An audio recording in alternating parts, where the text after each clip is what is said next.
ഇന്ന് ഞാൻ പരിചയപ്പെടുത്തുന്നത് SUV സെഗ്മെന്റിൽ വരുന്ന രണ്ട് ഓട്ടോമാറ്റിക് കാറുകളാണ്. ഒന്ന് ഏറ്റവും കൂടുതൽ ഡിമാൻഡുള്ള ഒറിജിനൽ കേരള രജിസ്ട്രേഷൻ വരുന്ന ഫോർച്യൂണറും മറ്റൊന്ന് സൺറൂഫ് അടക്കം ഒരുപാട് ഫീച്ചേഴ്സ് വരുന്ന W10 വേരിയന്റിൽ വരുന്ന മഹീന്ദ്ര XUV 500യുമാണ്.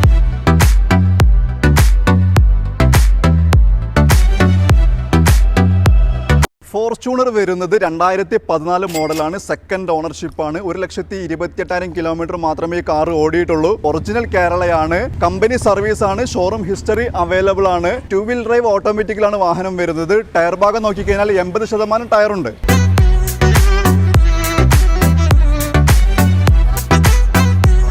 XUV വരുന്നത് 2015 മോഡലാണ്. സിംഗിൾ ഓണർഷിപ്പാണ്. 1,00,000 കിലോമീറ്ററാണ് ഓടിയിട്ടുള്ളത്. കമ്പനി സർവീസാണ്. ഷോറൂം ഹിസ്റ്ററി അവൈലബിൾ ആണ്. വാഹനത്തിൻ്റെ എക്സ്റ്റീരിയർ നോക്കിക്കഴിഞ്ഞാൽ ഇൻറ്റീരിയർ ആണെങ്കിലും നല്ല നീറ്റായിട്ട് തന്നെ മെയിൻറ്റെയിൻ ചെയ്തിട്ടുണ്ട്. യാതൊരുവിധ മേജറായിട്ടുള്ള ആക്സിഡൻറ്റോ റീപ്ലേസ്മെൻറ്റോ ഒന്നും തന്നെ ഇല്ല. W10 വേരിയൻ്റ് ആയതുകൊണ്ട് സൺറൂഫ് അടക്കം ഒരുപാട് ഫീച്ചേഴ്സും വരുന്നുണ്ട്.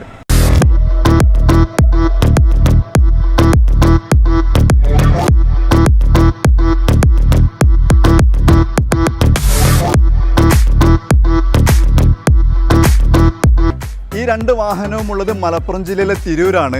ഈ രണ്ട് വാഹനത്തിന് കൂടുതൽ ഡീറ്റെയിൽസ് അറിയുന്നതിന് സ്ക്രീനിൽ നമ്പർ കൊടുത്തിട്ടുണ്ട്. അതിലൊന്ന് വിളിച്ചാൽ മതി.